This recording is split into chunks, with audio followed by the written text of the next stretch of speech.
Hello and welcome to another special Unsourced Wall presentation.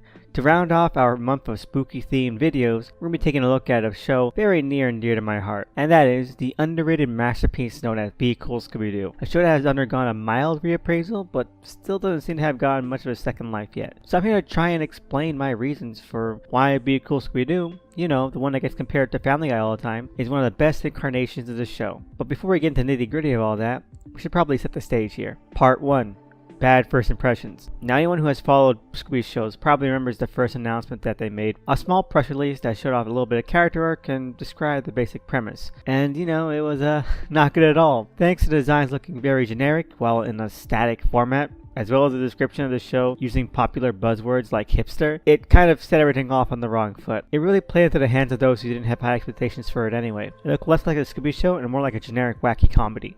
Disposable and unmemorable. And yes, the art style drew comparisons to the same generic art style that adult cartoons use to this day. But that said, I never understood the Family Guy comparisons. It looks way more like Brickleberry. But moving along, it helped less that the initial TV spots for the show also didn't really showcase the series in the best light. In fact, the clips actively worked against and barely emphasized what would become the show's strength. So instead of anything witty or funny, we got promos like, Where are you? And he'll play it cool. Real cool. yeah, not very good. Coupled with the fact that it had extra baggage from being the first Scooby show to follow the insanely popular cult hit Scooby-Doo Mystery Inc. And, well, I don't want this to veer off into a Mystery Inc. bashing video, because I understand why and how this show had its fans, and what the show really excelled at, and what it made it unique. But what I will say is that it was distinctly un-Scooby. If I wanted to watch things that Mystery Inc. drew heavy inspiration from, I would, and I have. So yeah, Be Cool had a lot to live up to, and to this day a lot of people think it failed to hit that mark. And I guess I'm here to explain why I believe it did, just not the mark everyone thought it was supposed to. Part 2. Remake refined. What became apparent quickly into Be Cool, Scooby-Doo's run is that, more than anything else, not only is it your standard back-to-basics Scooby show, but it's actively a remake of the original Scooby series, Scooby-Doo, Where Are You? It reuses plots, gags, and monsters in a knowing effort to try and recapture that magic of the original series, and harken back to, you know, the basic formula. This isn't the first time something like this has been attempted. Off the success of the mid-90s Scooby-Doo direct-to-video movies like Zombie Island and Witch's Ghost, we got the highly remembered What's New Scooby-Doo, which was also meant to be a direct throwback series, with intentionally cornier plots, hokier dialogue, and an odd 60s into early 2000s attitude, with some classic Scooby-Doo guest star cameos thrown into the mix for good measure. That said, while both Be Cool and What's New stuck to the formula, What's New more adhered to public perception of Scooby-Doo as a dated and good golly kind of show, more reminiscent of inclusions to their franchise like the new Scooby-Doo movies and so on. Be Cool, Scooby-Doo took a different tact. Not only does it stick to the formula, but it refines it in a way that had never really been tried before, by really extending the eccentric aspects of the original series that have been underutilized in other versions. Because, well, Scooby-Doo, Where Are You? Is kind of an insane show, and the Scooby Gang are insane along with it. What surprised me on rewatching Where Are You as an adult is how reckless, thoughtless, and just how plain strange the gang is. Doing things like breaking into a closed down amusement park because a light was on, finding a red splotch on the ground, and just haphazardly inspecting it. And honestly, not even solving the mystery at hand a good chunk of times. Meaning that they were just wandering around causing trouble and putting themselves in danger without any clue in the world. They were honest to God meddling kids, and it was surprisingly irreverent in this way. And Be Cool is maybe the first show since then to take that idea and just run straight to the finish line with it. Part 3. Meddling kids. The way that Be Cool really makes a distinction is how it parlays the humor into these new eccentric characterizations for the team. They have the updated intelligence and actual competency that we've seen since Where Are You, but to bring it back to that irreverent tone, they spice up some characters.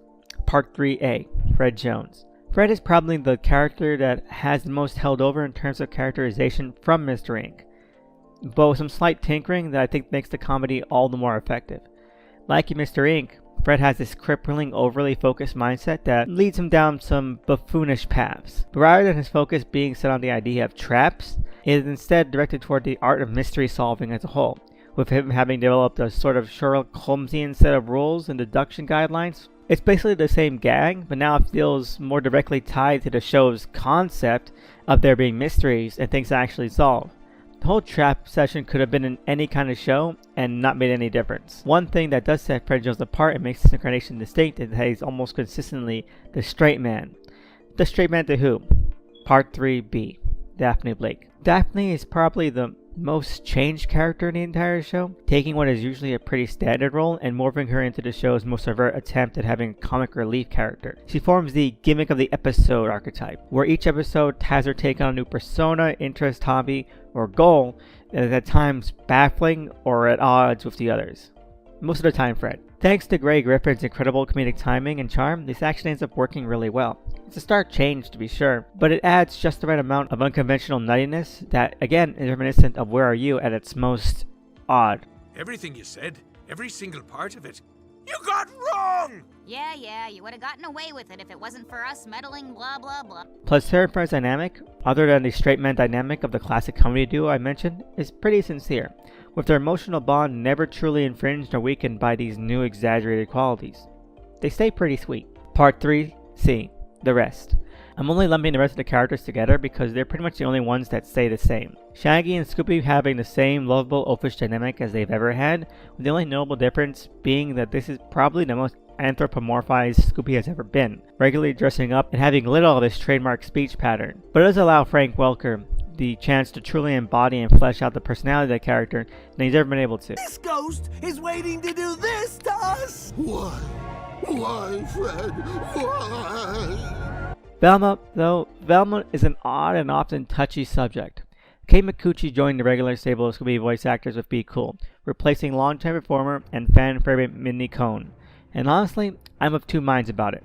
Midney Cohn perfectly portrayed Velma's sweetly bookish personality for around 2 decades, and helped define the character for multiple generations.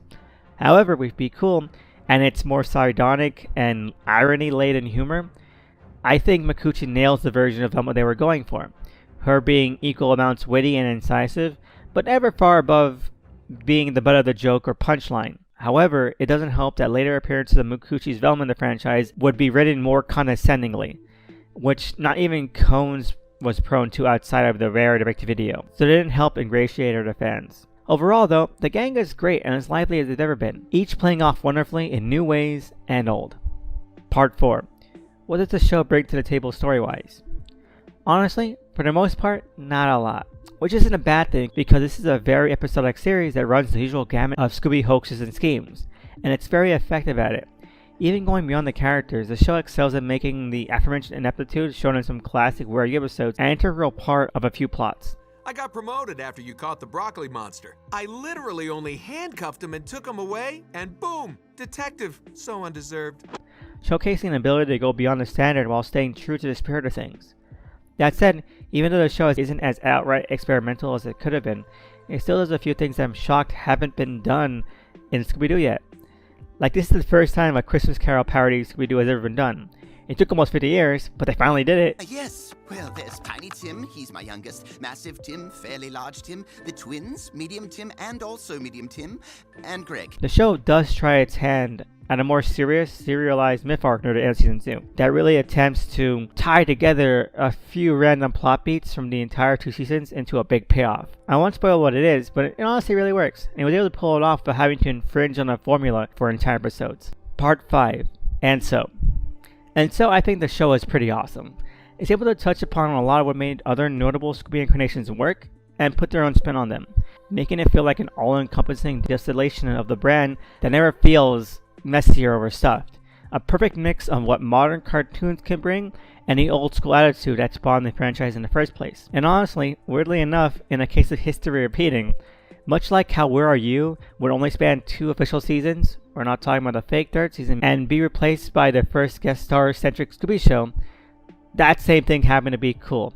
2 seasons, and the next series up was the actually pretty comfy Scooby-Doo and Guess Who. Give that a whirl for some nice chuckles. But yeah, I didn't go into any episode-by-episode specifics because I do want you to try out the show for yourself if you haven't yet. There's nothing quite like experiencing a good laugh for the first time. And if you want more after that, I do recommend the LEGO Scooby-Doo direct-to-video specials.